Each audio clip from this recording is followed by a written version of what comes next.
In a small town forgotten by time, there was a community radio station. Its name was Voices of the Night. It's operated only during the early hours of the morning, broadcasting old songs and stories sent in by lonely listeners.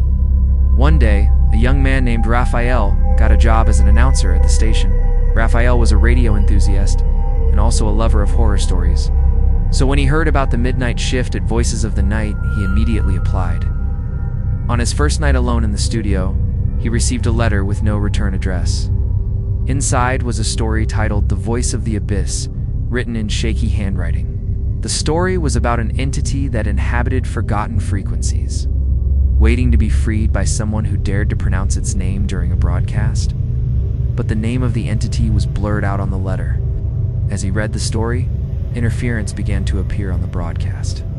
Indecipherable whispers and strange noises invaded the studio. Making Rafael uneasy, determined to continue the broadcast, he finished reading the story aloud. As soon as he pronounced the last word, all the lights in the studio flickered, and for a moment there was a deathly silence. Suddenly he heard a hoarse and distant voice whispering his name through the earphones. Rafael ...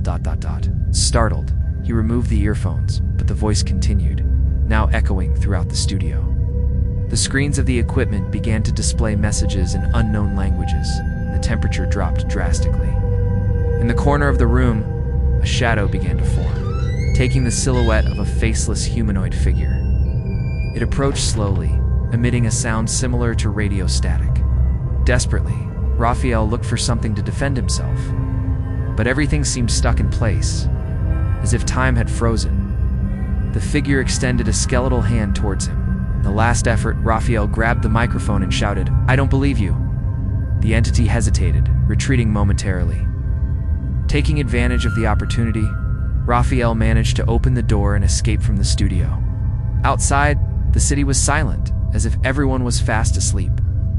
The next day, Rafael returned to the station with the police, but the studio was intact. There were no signs of invasion or abnormalities. The letter had disappeared. Determining not to work at the radio station anymore, Rafael left the city. However, reports began to emerge from listeners who, during the early hours of the morning, heard strange whispers between the songs being broadcast. They say that if you tune into Voices of the Night at exactly midnight and listen carefully, you can hear Rafael's voice asking for help, trapped between the frequencies of the unknown.